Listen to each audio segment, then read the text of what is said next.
What's up everybody, Greg here with LENSPROTOGO and Lens Rentals, and welcome back to the channel. In today's video, I'm going to be doing a lens test of the Angenieux EZ2 15-40 Super 35 zoom lens. Now I'm super excited to test this thing out. I love this lens and I've used it on a couple projects myself. And I'm super excited to show you some of the tests that we've done, checking if it's parfocal, looking at the flaring, breathing, bokeh, edge distortion, sharpness, as well as checking the close focus and some flaring.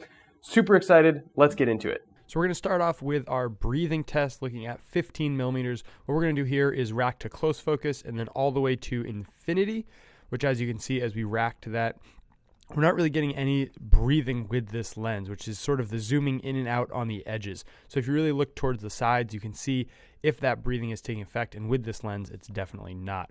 But normally you see this with longer focal lengths, so we're also going to do it at the 40 millimeters. We're going to go to close focus and then go all the way out to infinity and then back to our close focus. And again, look on those edges to see if it's zooming in and out. You can see the lens moving a little bit, and most of that's just from us bumping the lens while it was on the tripod. Next up, we're going to look at our bokeh test, first at 15 millimeters, going from a T2, so wide open on this lens, all the way down to a T22. And if you look at the out of focus areas in the background, you can see we're getting a really nice, pleasing look. Where these different stops are, we're at a T2 here, an f4, 5, 6, 8, 11, 16, 22, and then opening all the way back up to a T2.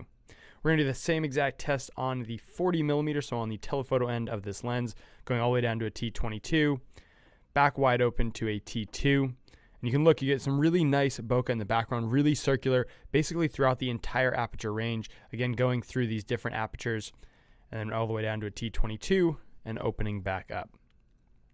Next up, we're going to look at edge distortion and sharpness. Now, this being a wider lens at 15 millimeters, I'm expecting to see a little bit of distortion on the edges. As you can see, as my face gets closer to those sides, you can see it start to stretch out a little bit, and you're getting a little bit of that sort of pin cushioning in the center at this 15 millimeters, going from both sides and back to the center. And now we're going to jump into the 40 millimeters and see how that looks. Now at the 40 millimeters, you're not really seeing much of that distortion at all, and it's staying sharp across the entire frame, as well as on the 15 millimeters, which kept that sharpness all the way to those edges, even though you had a little bit of that stretching distortion. Next test, and one of my favorites to do, is the flaring test. And for this, we're just going to turn on a light at 15 millimeters and kind of move it around so you can see what the flares do in the elements of this lens. We'll bump up that light so you see a little bit brighter here. And you can see we're starting to get some really cool flares. We're getting that sort of blue, magenta, green cast around the light, and we're seeing a lot of the elements in there, which looks really, really nice at this 15 millimeters. Now we're going to back up and go to 40 millimeters, and we're going to do the exact same thing. So start with a lower light, which isn't really giving off much of a flare, and then we're going to bump it up to a brighter level.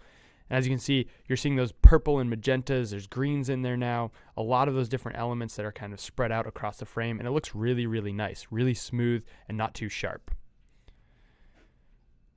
Next up, we're going to look at the close focus distance, and since this is a zoom lens, we're going to go from 15 millimeters all the way out to 40 millimeters, and we're going to zoom in and out, so we're at 2 feet for our close focus. Next up, because this is a zoom lens, we're going to look and see if the lens is parfocal, which means it keeps the focus plane the same as you zoom in and out, and as we do these zoom tests from 40 millimeters out to 15 millimeters and back into 40 millimeters, you can see it's keeping that sharpness across that whole zoom range. So there you have it. That is the test of the Angenieux EZ2 15-40. If you guys have any questions about this lens or you want to try it out for yourself, there's going to be links in the description down below. If you guys want to check out some of the other lens tests, because we've done a ton of zooms as well as primes, I'm going to throw a link to all the playlists at the end of this video, and I'll throw a link right up here. If you guys enjoyed this one and you want to see more just like it, make sure to hit that like button, subscribe for new videos every single week, and I'll see you in the next one.